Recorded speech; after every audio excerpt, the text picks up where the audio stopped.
Welcome to a special edition of Sports Zone. My name is Bob Wheeler, and joining me once again is our resident expert, Ralph King, the boating expert, the racing expert.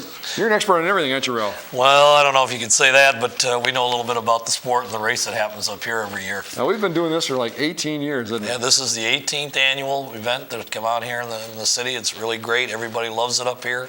So you can see we had a really good boat turnout, and, you know, we keep coming back. As long as they'll have us, we'll come back. And the weather was perfect? Absolutely. Water Chamber of Commerce, water was good for everybody. Didn't hear anybody complaining about anything this year, so it worked out pretty good. Now, the fans here might see the water looking so blue. It's not the camera's fault. The water really is that blue. Yes, it is. And there were some people that came up to me, even that had never been here before, that said that was their exact comment. And I said, well, that's why we call it the Blue Water Area. Yeah, we're special here, aren't we? We're privileged, very privileged. Something like that. Yeah. So how many boats did we have this year? So today we've had 34 of the fastest boats in the country that are here, all competing. You know, they want that coveted St. Clair trophy. It's always something. I know a lot of the guys that aren't from around here, that's something they like to have in their trophy case. And we're going to see a lot of racing. We got boats that run anywhere from 70 mile an hour today up to boats that run 160 mile an hour. So the race has grown over those 18 years from a small race to almost disappearing for a while, yep. But it built right back up. And I can remember, I think the first or second race I had raced up in Bay City the day before, and we convinced a few of the race teams from there to come down. I think we had that day maybe 9 or 10 boats that came for one of the very first events down here. So it's growing. It's going to keep growing. We want to keep growing. We want to make it where our goal is to make it, as it already is recognized by a lot of the races, but the best race site on the circuit anywhere in the country. And not only has the race grown, the crowd has grown as well. Yes, it has. I mean, I saw people when I was going to the drivers' meeting down at the firehouse there in the morning, early in the morning, 7:30 in the morning, there were already people carrying their chairs down to get a good spot to watch it. And it's a great spot to watch. I mean, you go down to Key West or whatever, they're a little farther away from the action. Yeah, it is. I mean, this is one of the sites where the families, you know, a lot of the racers bring their families, friends, or whatever, and tell them if you want to see that, you can see the boat go around. As you know, we shortened the course up a couple of years ago to help maintain things a little bit better. We're going to run the 4-mile course again today, and you can see everything. You can sit right there in beautiful Palmer Park and see everything. Well, you sound like a advocate for the Chamber of Commerce here. Might be. I've been here a few years.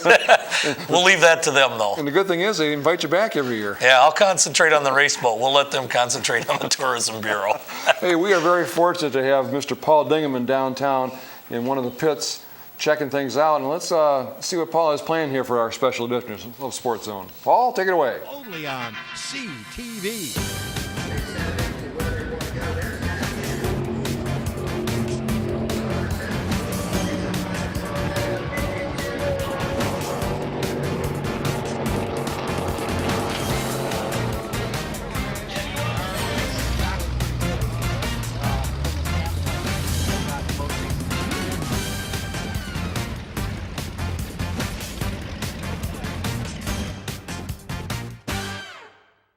Thanks very much, guys. We are downtown St. Clair. We're going to go around and have some interviews. Hopefully it'll be very interesting to you so that you can get a little feel of what's been going on and what's happening here in downtown St. Clair. There's some real excitement, but the real excitement is the results that you guys are going to start telling the people about right now. Back to you. Thanks, Paul. Great job. And we're looking forward to hearing some of your reports later on in this episode.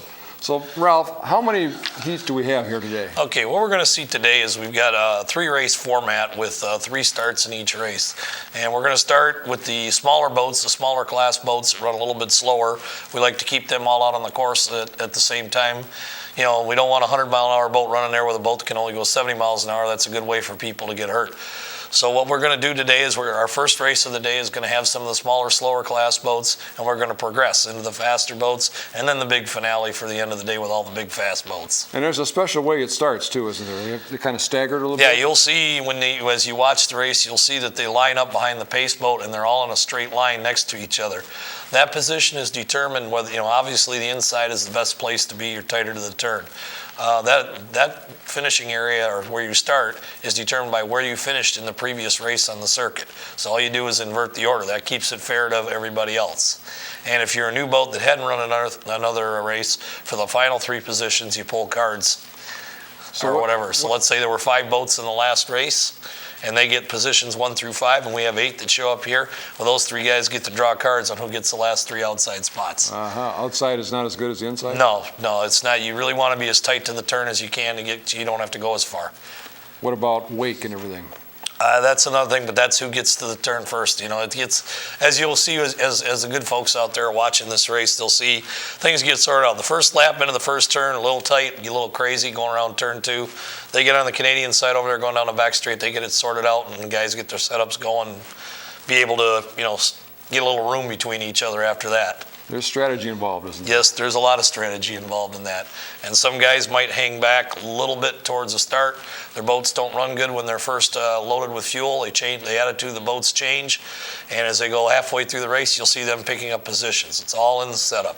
Now, what kind of fuel do they burn? Do they stop at BP downtown here and fill up? We've got boats that burn anything from the regular gas that you put into the BP downtown, as you say, or we have other boats, the bigger boats, they tend to run the specialty racing fuels. We run 112 octane racing fuel. That's not exactly available at your local BP every day. There are some places that have it, but it's more specialized. Yeah, like Indianapolis, right?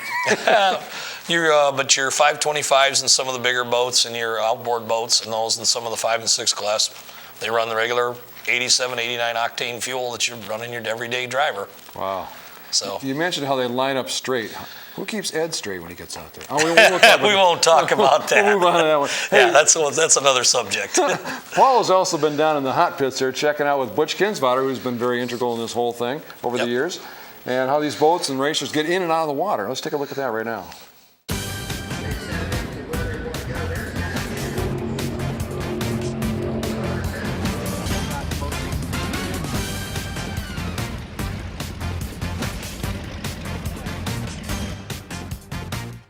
One of the important ingredients of the race is getting the boats safely into water, and the head of that whole arena is Mr. Kinsvater. Nice to see you, sir. What's going on here this year? Paul, we're trying to put some boats in the water. We're trying to have a boat race. How many people do you have working on your area here? I have 36 people involved in just this operation. 36. 36. Are Isn't that they amazing? Where are they located? Just in this location across the street from LaCroix's, or are they all over town? Actually, we have people up on 9th and Clinton, not today, but for tomorrow. We have 6th and Clinton, 3rd and Clinton, right here in front of LaCroix's, and then across the river over at the boat ramp. They are all volunteers, but I think they love it. I think they do. I got a good story. I want to introduce you to a good friend of mine right here. That's me. This is Mike Pappas. Hi, Mike Pappas. Nice to meet you. Pleasure to meet you. Story I got for him is I was out in Elmont one day, and I stopped into a little tavern out there. No. Well, I was Must have been one of the hungry. only times you've ever I had had to get something to eat. Oh, okay. And I had a boat race shirt on. Yeah. And then I was talking to him, and he looks at me and he says, "Oh, you ever been at that boat race?" He says, "You go to that?" I says, "Yeah." And he just looks at me and he says, "Boy, I'd really like to get involved in that." And I just sort of sat back and I said, "Are you serious?" He said, "Yeah." He's been here ever since. That was what, 4 years ago? 4 years ago, and I've made a lot of great friends, and this is an awesome event. Love doing it every year. And what was your interest in racing? Just knowing Mr. Kinsvater? I love the water. I love living on the water. I love boating, so it's always been a passion of mine. Absolutely enjoy it. Well, we'll have to get you to move to St. Clair. I've already done that. I've actually picked up and moved here this year, so I feel at home already. Well, you better make some more pit stops along the way. That's Get what more I'm people. thinking. I don't know if we'll have enough houses. I just don't want to take much of your time. I know this is a very busy time for you. How many total boats will you be putting in, putting out, and does it? I haven't got the official count yet. I've been told anywhere between 40 and 55. It's hard. I haven't heard, but it's supposed to be more boats than what we had last year, so we're excited. Your crew that's on these corners, they don't really get to see the race. They get to see boats going in and out of the water. It's a real volunteerism kind of thing. It's a labor of love because everybody else gets to watch the boats going back and forth. Yeah, I think what they like here is they're up and personal with everybody. We got the best seat in the house. Yeah. That's for sure. Yeah. Okay, Mr. Kinsvater, back to you guys.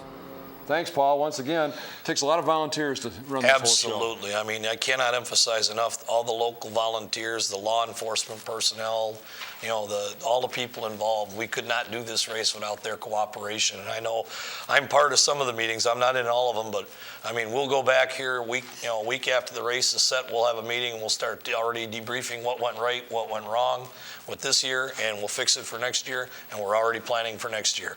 Got to give a lot of credit to the city of St. Clair, too, the DPW and those guys. Absolutely. Those guys help Police out. department. Yep. Council.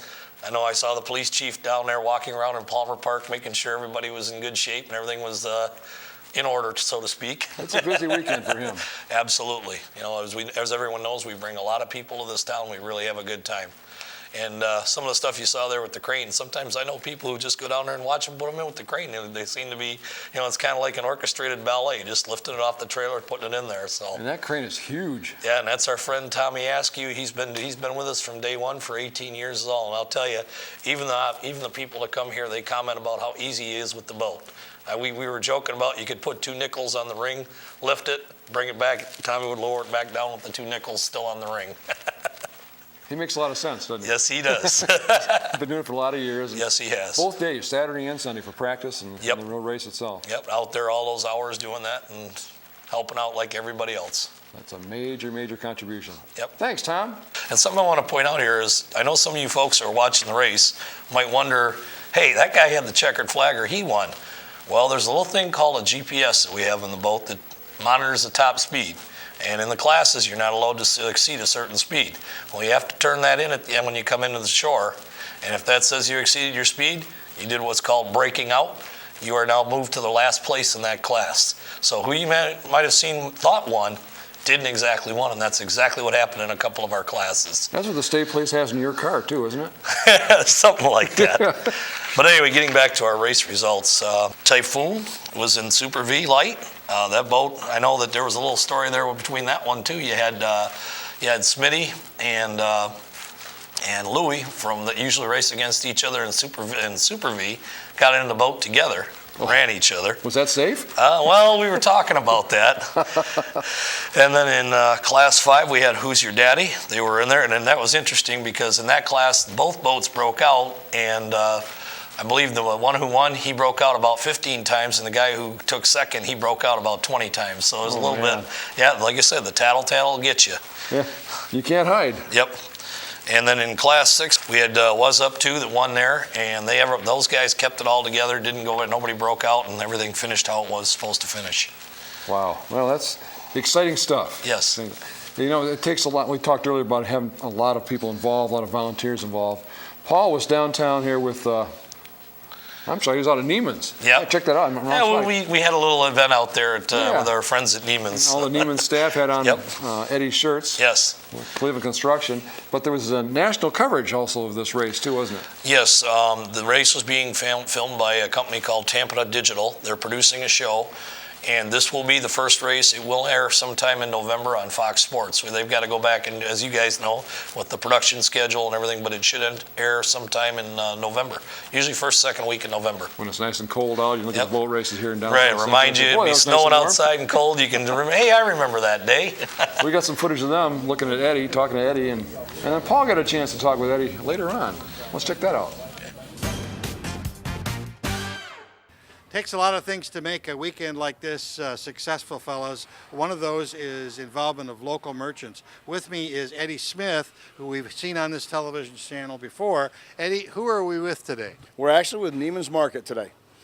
And what are they doing for you? Actually, Neimans is one of our sponsors for the St. Clair River Offshore Classic. Really? Yes. They're sponsoring the boat or the race itself? No, they're actually sponsoring the event. So they're not sponsoring a particular boat or one particular person. They're sponsoring the entire event. So, well, this is Miss Kathy Pizzo, and you are the store director, if I've got the right titles. I know titles keep changing. Why are you guys involved? You're involved in so many things. This is a spectacular weekend. Tell me about it. Well, this is a great thing to be part of. Part of the community, and that's what we do here, community involvement. Today happens to be Customer Appreciation Day, so in addition to all this other great fun stuff, we're thanking our customers for just being here. It's been a great summer. We are open 7 days a week, and weekends are a great place to be in St. Clair. Kathy, you are the store manager, right? Kate. I'm Kate. Okay, Kathy and Kate. Yeah, Okay. yeah, that's The why I'm KK. Kate. That's right. She's actually Kathy too, but we make her Kate, so it's less confusing or more. What the store has always got something going on. It does. We always try to make it fun. We always try to make it exciting. We try to make it when people come in, they just have a new experience every time they walk in the door. And that's our goal every weekend, to do something fun, something great for the community, and something great for all the employees too, because the employees really enjoy it also on top of it, which makes them happy and makes all of us happy. So keep our customers happy. Ed, it's going to be a successful weekend. This is probably the best forecast for weather I can remember. Well, I was a little leery on Friday. You know, the raindrops come in, the clouds come over. We're going, oh no. We've been very fortunate for the 17 years putting this event on. And you look out the window and you see the raindrops coming down, and you just hold your hand in your head and just go, oh. But what we say is supposed to clear out. Sun's supposed to be, it's not supposed to be super hot. So we'll get the people outside. They can come over to Neimans here, pick up their party supplies and stuff, take them to their house. They make sandwiches. They've got a bakery here, everything. So they can come over here, pick that stuff up, go sit on the riverbank and watch the races. Back to you guys. Thanks, Paul. Another great job, as always. He's Yep. pretty good at this, isn't he? Yeah, he might have been doing it a few years, I think. He's with us every year, too. Hey, you got some more results here from the second race? Yep. Who was involved with that race? On the second race, we had Superstock Outboard out there. We had the Talbot Excavating. And that's for those of you who remember the old Superstock class. Those were the old canopied twin outboards. For those of you that are outboard fans, that's what they had there. And those boats were pretty quick. They'll run almost 130 mile an hour. So in Superstock Outboard, we had Talbot. In Class 4, we had a good run there, and there was something interesting about Class 4 I wanted to bring up here. Those of you know one of our other local favorites, Mr. Crockett, he had a little problem breaking out in Class 5, so he decided to try Class 4 today, and that's why he was out there running. But unfortunately, he ran into some mechanical issues and had to, his drive, when I talked to him, I guess the Crockett Rocket made so much horsepower, the drive broke. So. Oh, boy. But anyway, in Class 4, we had Simmons Racing. And also had another little interesting thing there with the Super V's. Again, Super V and Super V Light. We had a Class 3 boat that moved up to run with the Super V. And that was when we had Smitty and Louie in their own boat this time, Strictly Business and Was Up. And these guys, we laugh about it. It's the New York, New Jersey thing. But Smitty ended up getting the best of them, and he took first in Super V. So. Good for Smitty. Yep. The other Ed Smith. Yeah, the other, the good Ed, not the evil Ed. Ooh. And that's the nickname around the circuit. We have evil Ed and good Ed. Poor Ed. I'm sure I'm gonna hear smart. something about that later, but. That's all right. He's tough. He can handle it. But, okay. Hey, another major sponsor that Paul got a chance to talk to was Bill Jarvis. Yes, In the last couple of years, he's been doing a great job. You see his trucks all over the city Right. during the weekend, but he kicks in a lot of money, a lot of time. Yes, he does, and I know he has a really good time up here. He brings a lot of people that work for him, a lot of friends. I know I've probably got about, friends up here with their boats that come up and spend the weekend for our beautiful municipal marina down there, so. And most of them meet at the Voyager or Pepper Joe's, right? Something like, or one of our other local establishments Yeah. in town. Yeah. Tim Hortons, Burger King, Atkins. There are several. We'll get them all. I don't want to mention any names because. Murphy's, where you stay. Yes, they're another sponsor. Which is another amazing event. They let you come back every year. Well, it's been kind of a staple there for race weekend. So You got to be part owner by now, eh? I don't know about that. I think Paul might have something to say about that. But He'll let you in. He'll let you do KP duty probably in Yeah. the back. So let's take a look at that interview that Paul had with Bill Jarvis and check out Bill's excitement here. Thank you, guys. We are now with Mr. Bill Jarvis, who is very instrumental in making this happen here in St. Clair for another year. Well, Bill, thanks very much for coming back to St. Clair. Well, thank you for having Jarvis here. I'm really happy to be here. Talk to me about why Jarvis Property Restoration is involved in such an event. Well, there's a few reasons, actually.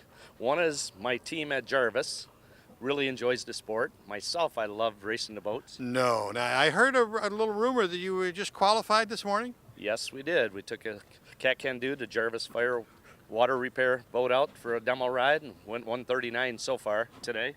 139. Correct. And it Pretty has exciting. A lot more to go. A lot more speed in it. We were just brand new motors put in it, 1,300 sterlings, and so it should top out about 190. So just breaking them in. You are becoming a professional race driver. Well, I got to keep up with that Ed Smith guy. Eddie Smith. I've heard of that name. I've heard that name. He's the short little guy, isn't he? Yeah, a little chubby guy like me. Yeah, Right. yeah. Okay, we want to wish you luck all weekend long, but you've got some people here with you today. Who have you got with you? Well, I have my beautiful wife, Cheryl Jarvis. Well, Cheryl, I understand that you run this whole operation. Oh, yes, I do. That was a pretty firm yes, I do. Somebody has to take control. And also, I have John Ngolia, Vice President of our operations, John, I think we met last year. We did. Nice Please, to see you nice again. to see Welcome you. back. Thank you. and Sean Quinn runs all of our. Sean, nice to see you. Nice to see you. Thank you for having us. Jarvis is a big organization. I don't think people in the Blue Water area really realize it completely yet. You told me one time you got like 400 people working for you. It's an amazing operation. Tell me a little bit about it. Well, we're not that size 400 anymore. We're about 250. We have Right. offices in Florida, Iowa, Chicago. Our home base is Michigan. We're in Harrison Township, Port Huron. We're in Warren, and we're in Farmington Hills. So we have 13 buildings with all of our equipment. We have over 9,000 pieces of equipment. So when a disaster happens, if you need power goes out, we have generators, 57 large generators. Wow. So different things like that. So we help people out who's in need after they have a major disaster, a fire, flood, a water leak, tornado damage. But you did relate to me that it can be as small as one little house. That's how you started. You started in the painting business. Correct. And you'll do that to Joplin, Missouri. Exactly right. We still do $50 jobs all the time, $100 jobs. Doesn't matter. Those little jobs add up, and people won't trust you with the large jobs a lot of times unless you can prove you can do a small job. So our crew always does that. We don't want to keep you too busy here. You better get back in that boat and try and beat that Eddie Smith. Well, I'm sure we can beat Eddie Smith, but thank you, Paul. Thank you, Channel 6. Back to you guys. What can you say? Bill's excited. Yeah, he has a really good time down here. I've seen him a couple of times and this weekend, and he was just commenting about, wow, I had a great time up here and everything else. So that's great. You know, anytime a sponsor has good things to say about a race site, that's positive. I want to stick my neck out a little bit. His employees may not agree, but he sounds like a good guy to work for. I couldn't tell you. I don't know. I know him here. I don't know how well he is to work for or anything like that. Well, probably put an honest day's work in for him. He'd be just fine, wouldn't he? I'm sure that's the case. Yeah. Hey, we got another. Speaking of volunteers, again, more volunteers. This whole race is a volunteer organization, right? Right. But Paul was down at the Gray Fox. Not to be confused with Paul himself. You're right. Or you, for that matter. Yeah. At least you guys Well, have we've been here. around for 18 years. A lot of things change here, you know. But there's a volunteer. The Gray Fox always sits up at the north end of the course as kind of a marker as to where the boats have to go. Our friend Captain Barnhart up there. And Paul had a chance to talk to one of the crew members, so let's take a look at that. Well, we are now aboard the Gray Fox, which is a vessel out of Port Huron, Michigan, and one of the cadets is with me. Sir, what's your name? Midshipman Stark. And what is your duty aboard the Gray Fox? My duty is as a midshipman is operations officer, which is just running the normal tasks, as in like setting the watch bill, having all the stations manned, and that's basically it. And having fun. Give me just a thumbnail sketch of what the Gray Fox's duty is. Who comes aboard? Who volunteers? Or The Gray Fox is a Sea Cadet training vessel for just any cadets. We have, I think, 3 normal trainings that we do each summer, which we take the ship out to different places. And this division here is FC Sherman, and we drill on her once every month for 2 days, so Saturday and Sunday. and your duties, your obligations during the St. Clair River Classic. What will the ship be doing? We'll be stationed at one of the corner buoys as a corner buoy watch. So. Pretty exciting. Yes, sir. Have you done this duty before with a race? Yes, this is my second year. Second year, and you don't want to miss it? No, sir. Okay. When you finish your duties here aboard the Gray Fox, are you thinking about the Navy as a career for yourself? I'm actually thinking about enlisting in the Coast Guard after I graduate college. So. Well, good luck to you. Thanks for letting us find out about the Gray Fox. Thank you.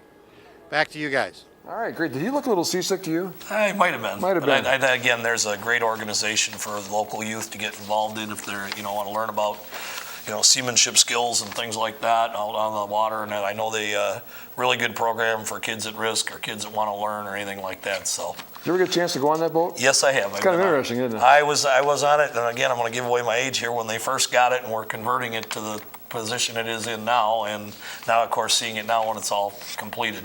I forget what it was used for in World War II. Do you remember that story? I believe it was a Was it mine mine? retriever Yeah, or okay, something, a yeah. mine or torpedo retrieval boat on that type of thing. So Kind of scary job. yeah. Wow. If you weren't great going into it, you were really coming out of it, right? But I'm sure it served our country well. Yes, yes. And we got one more result to One get to. more set of results And to let's go. take a And look at this was the big event of the day. Everybody came to see all the big boats out there making a lot of noise. And the final results are Okay. Extreme and Cat Lights, eh?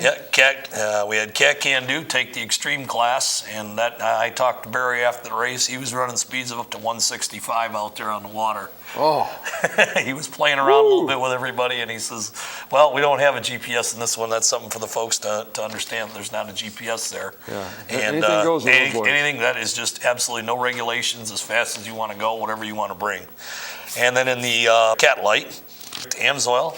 And then, of course, in Class 1, I might say I'm a little biased about that, but Cleveland Construction Oh, that's what that says. Yeah. Okay. might be a little biased towards that class. So, And you won again. yeah. Yep, we did our best, and everything held together, and we didn't break anything, and we had a really good time out there. Eddie, I'm proud of you. You didn't break down this time. Good job. But something I want the folks to know as you're watching this, I know I get this question a lot, and I maybe should have mentioned a little earlier in the broadcast. If you're watching the boats and you wonder how they're classed, the thing you need to look at is the first number on the number of the boat. That's like if it says Class 5, it has a 5 or a 6 or a 4 or a 1. That is the class that the boat is classed in. The second two numbers there are the number of the boat. So if you see the 5s, the 6s all mixed out there as you watch this broadcast over again, you'll see that the 5s are racing with the 5s, the 6s are racing with the 6s, the 1s are racing the 1s, and so forth. So it's just something for our folks out there, a little tech tip to understand about how they race out there. Classes. Ralph, you showed a lot of class here today. Thanks for sharing all that stuff I'm with sure our fans have a lot of class out there, and They all our do. people that come to town. You have all this knowledge you share with us every year, and it's Yep. great to have you. Well, that's about it for this edition of Sports Zone. We thank you for watching, and we invite you to stay tuned down the road here for coming up St. Clair High School and Marine City High School football. Oh, it's that time of year again. Wow, So that for time Ralph, already. For Paul and the rest of the crew here working in the studio, thanks for watching. So long. We'll see you next time.